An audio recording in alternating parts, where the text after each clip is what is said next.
अपने अष्ट विनायक हैं, महाराष्ट्र में बड़ी मान्यता है अष्ट विनायक की। पर कभी आपने सोचा कि विनायक 8 ही क्यों है, 7 या 9 क्यों नहीं है, 6 या 10 क्यों नहीं है? हमारे यहां कोई भी चीज बगैर कारण के नहीं है, बगैर तर्क के नहीं है। अच्छा, कभी आपने सोचा कि भगवान गणेश का शरीर मनुष्य का है और सर हाथी का क्यों है? और उनका सर काटा क्यों गया? सर हाथी का क्यों है, सवारी चूहे की क्यों है? दोनों में बहुत विरोधाभास नजर आता है ना। और उसके बाद यदि हाथी का सर है तो उनको एक दंत क्यों कहा गया? हाथी के तो 2 दांत होते हैं, तो फिर एक ही दांत क्यों है? और अगर एक ही दांत रहना था तो एक ही दांत होना चाहिए था उनकी मूर्ति में, वो दूसरा दांत टूटा हुआ क्यों है? और बल्कि जो आप वास्तविक मूर्ति देखते हैं उसमें टूटा हुआ दांत एक हाथ में पकड़ रखा है उन्होंने। कभी आपने विचार किया कि ये क्यों है? इसमें से कुछ भी कहानी नहीं है, कुछ भी कल्पना नहीं है।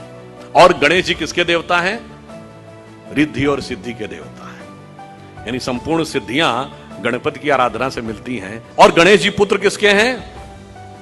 शिव पार्वती के। और शिव ने ही सारे आगम ग्रंथ दिए हैं, यानी जिसको आप कहते हैं ना, आपकी चेतना के जागरण के सारे स्वरूप भगवान शिव ने दिए हैं। अब समझिए गणपति के सारे जो स्वरूप हैं इनका अर्थ और तात्पर्य क्या है।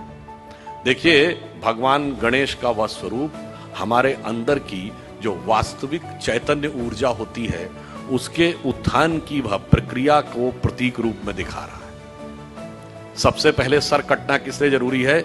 वह आप अंदर की यात्रा करके अपनी कुंडलनी शक्ति को तब जागृत कर सकते हैं जब पहले आप अपने अहंकार को नष्ट करने में सफल होते हैं। तो आपका सर कटने का स्वरूप प्रतीक ये है। दूसरा, हाथी का ही सर क्यों है?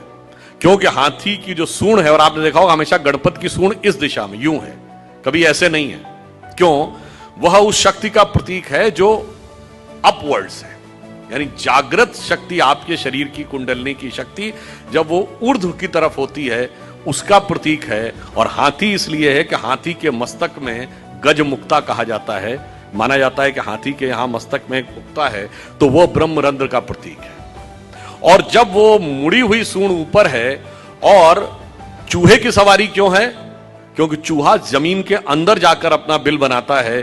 तो जब आप एकाग्र चित्त होकर अपने अंदर की यात्रा में उतरते हैं तभी जाके आप इस शक्ति को पहचान पाते हैं और उस शक्ति को ऊपर उठाने का सामर्थ्य पा पाते हैं। 8 ही विनायक क्यों हैं?